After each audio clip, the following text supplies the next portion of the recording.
had a guy speaking at in the tube station about 3 months ago, who was saying that these mines actually were producing some really, really, really interesting and dangerous minerals, like seriously dangerous. Obviously arsenics, the old lead mine is arsenic and silver, and arsenic's obviously not very good for you, but he was going on about stuff that I'd never heard of, which was far more dangerous in fact than arsenic. So it's got some interesting properties here, but incredibly rare and precious minerals in this area, which he's rewriting the history books about.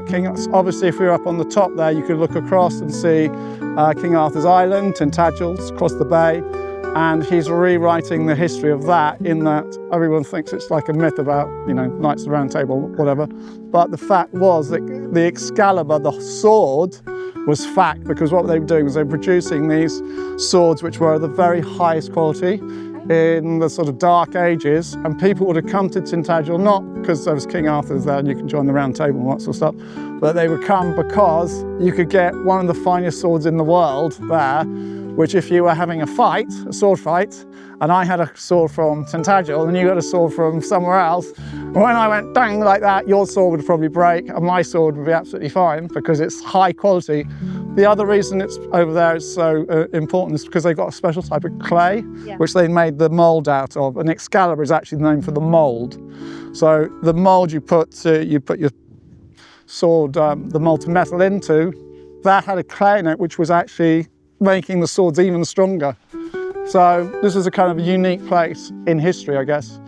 We're obviously just down the coast from that. And then the Romans would have been going down the Camel Estuary, and they would be going to a place called Mulberry Quarry, which is up near Bodmin. And Mulberry Quarry was one of only 3 places in the Roman Empire where they were getting tin from. There was a massive quarry there. So the Romans were coming here. Everyone thought the Romans stopped at Exeter. They were here. There's actually obviously there's some Roman milestones up in Tintagel, but there's kind of new history all sort of coming out, so it's kind of interesting.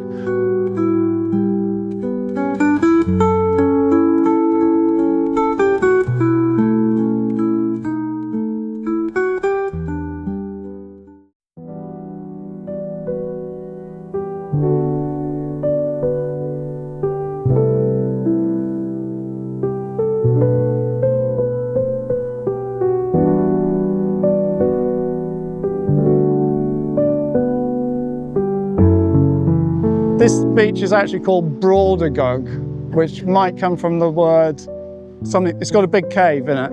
And as a kid, we used to climb down here, and there used to be sand on the low tide here. It's gone now. And we used to play cricket on here. And we used to call it Big Cave Bay. And I have a Polzeath Walks page, and I've put this up before, and people have told me off for calling it the wrong name. But some people say, oh, we used to call it Frog Bay. I have a Chinese friend who calls it Big Cake Bay, which I think is the best name. Yeah. And Vinnick Point, that's called Vinnick Point. I don't know who Vinnick was.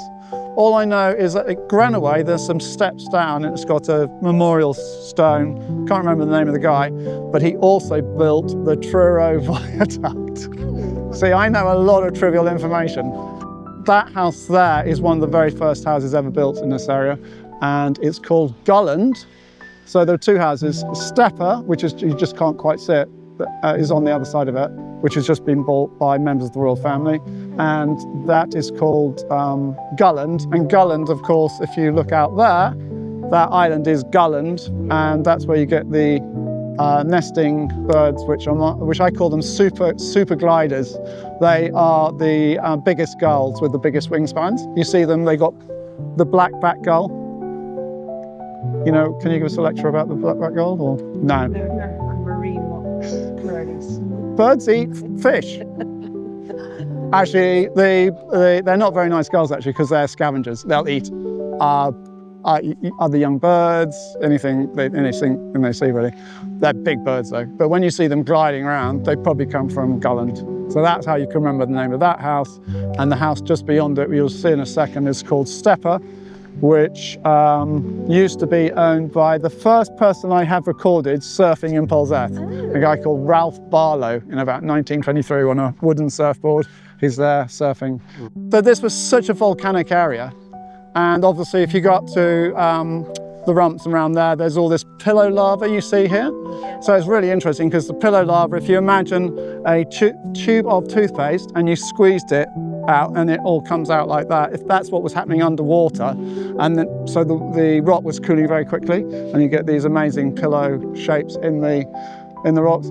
That you can see over there, that's called Polzeath slate. You probably know the bands of beautiful Polzeath slate, which make this place so amazing. And if you go to Trebetherick Point down there, friends call it the zebra rocks, the hot rocks, all sorts of rocks. But if you're actually looking, if you're coming in across the Doom Bar and you look left at Trebetherick Point, just on that point there, you see this amazing sort of zebra formation of the rocks. So you've got the Polzeath slates there, and then it's called Harbour slate, I think, on the Padstow stuff. And something happened which nobody can.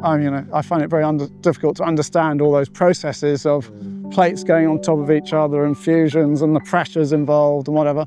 But you have hundreds of snails, and snails' shells, calcium, and the calcium washes through, percolates through the sand and causes a reaction. It makes, so if you're at the bottom there, you're thinking, why is the sand like concrete? It goes like a concrete, sort of concrete layers. I don't know if you ever noticed that. And you're thinking, what's the chemical process? And that's the process. Water percolating through, which is very full of calcium from creatures which are died in a layer above. It's a very complicated area as far as it goes, because there is an actual fault line which runs from Trebetherick Point all the way up through Dartmoor, all the way up to Exeter. I think it's a very famous fault. I've never heard of it, but apparently that's a very important dividing line.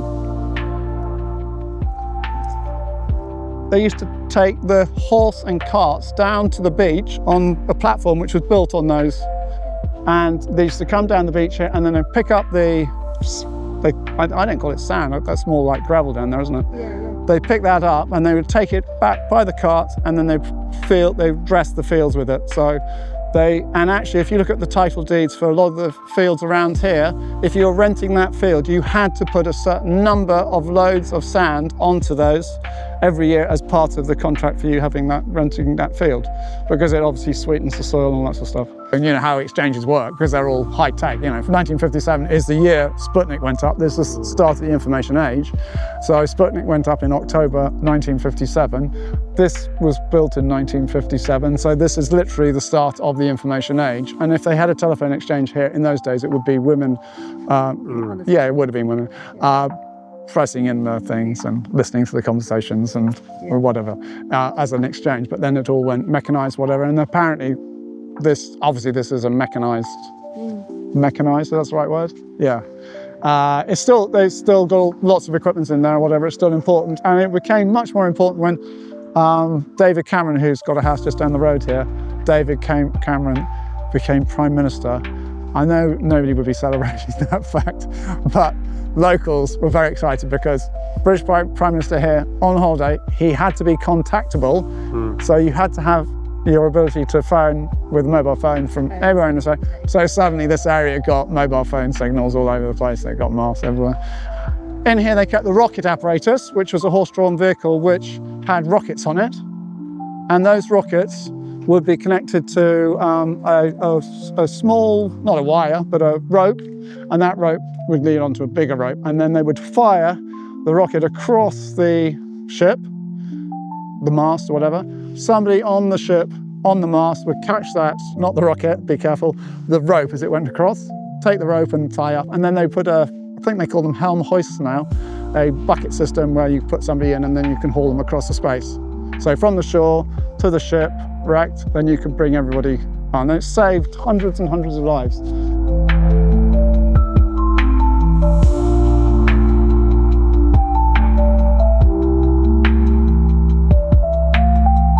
And it's a gravity tree. If it wasn't for that apple tree, we would all be floating around in space. But no, they bought it in an auction. So it is, and because they're going to have tea rooms here, the idea. And they wanted something really special to attract people here to come to the tea room. And what could be more exciting than coming to defy gravity? You can imagine the publicity they'll get from it. Yeah. Your dad was amazed when it was